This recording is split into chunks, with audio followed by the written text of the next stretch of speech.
You're listening to Big World Network.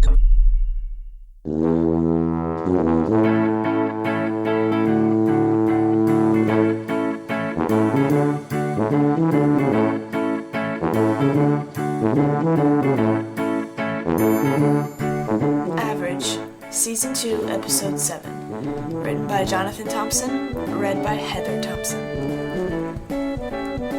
Against all my better instincts when it came to dealing with my father, which usually required blunt and brutal honesty, I tried to think of the most delicate way possible to say what I had to say, but I had nothing. I fumbled through my explanation, looking at my plate for most of the conversation.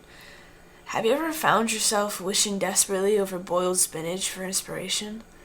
Let me tell you, spinach can't help you. Well, here's the thing, I started slowly. What thing? There is no thing.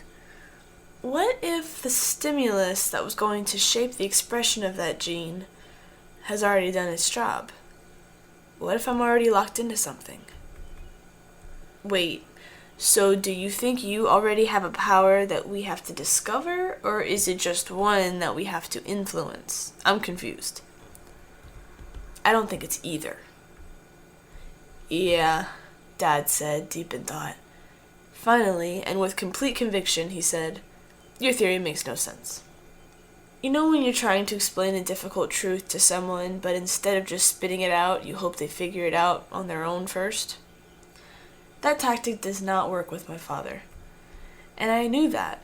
I knew that I would have to just tell him what I thought was happening. I just really didn't want to. Yes, it does, Dad. I think that you were the stimulus. I don't get it, he said. But he replied so quickly, I really just wanted to yell at him to try a little harder. Think about it. With you around, what power would I need? Please get it, I pleaded silently. With me around?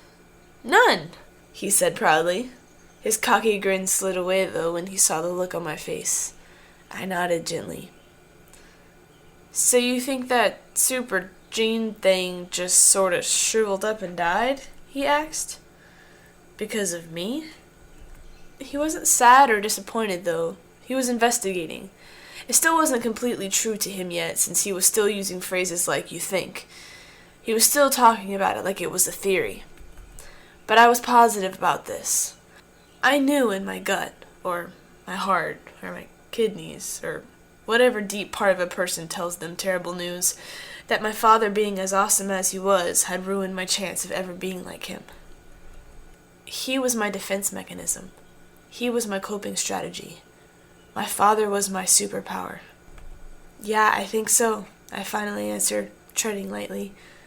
Well, that makes complete sense, he said, slapping the table and sending silverware flopping around like landed fish. Really? I asked, surprised. He seemed happy, and instead of being relieved, I was deeply and thoroughly confused. Psh, yeah, that's why none of our experiments worked. 'Cause you knew I was going to fix it. He pursed his lips, squinted his eyes, and nodded in a very calculated gesture to look serious and intelligent.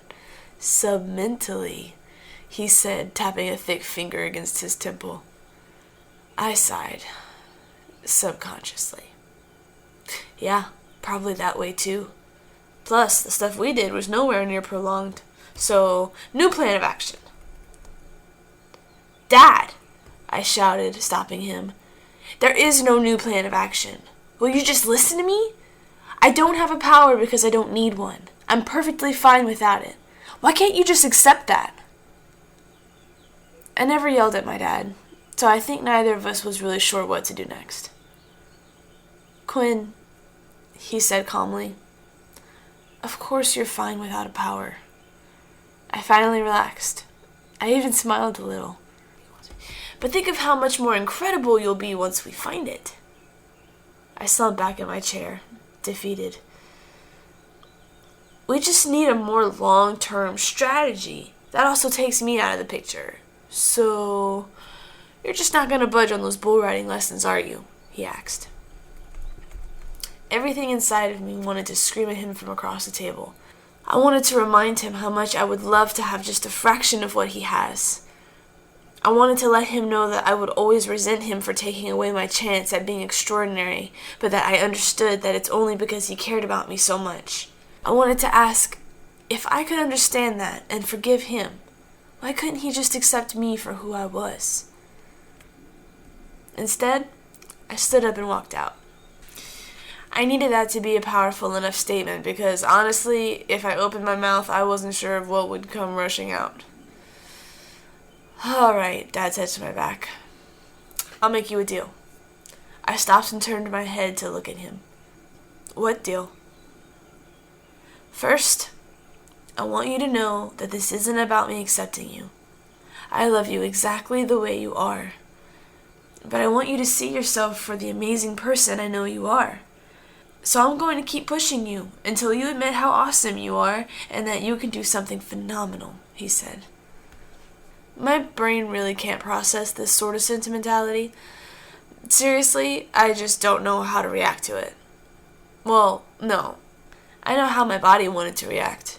The knot in my throat and the pressure behind my eyes made it very plain what course of action my body thought I should take, but my brain wasn't so sure. "So, what's your deal?" I asked with more crack in my voice than I had hoped for. He smiled. "I'll stop making you try to find your powers if you'll keep up these interviews. And I'll help you set them up. But the actual interview is all you. I won't get involved." "Deal," I said. "Fantastic. Well, I already set up your interview with Vinny because I'm a spectacular assistant." "You did?" "Yep, tomorrow." "But," he cringed. "But what?" I said, frowning. "You also have to go through one of his self-defense classes."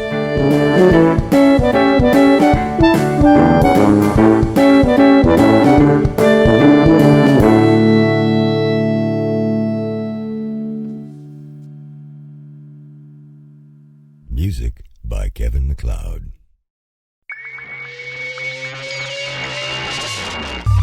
You're listening to Big World Network.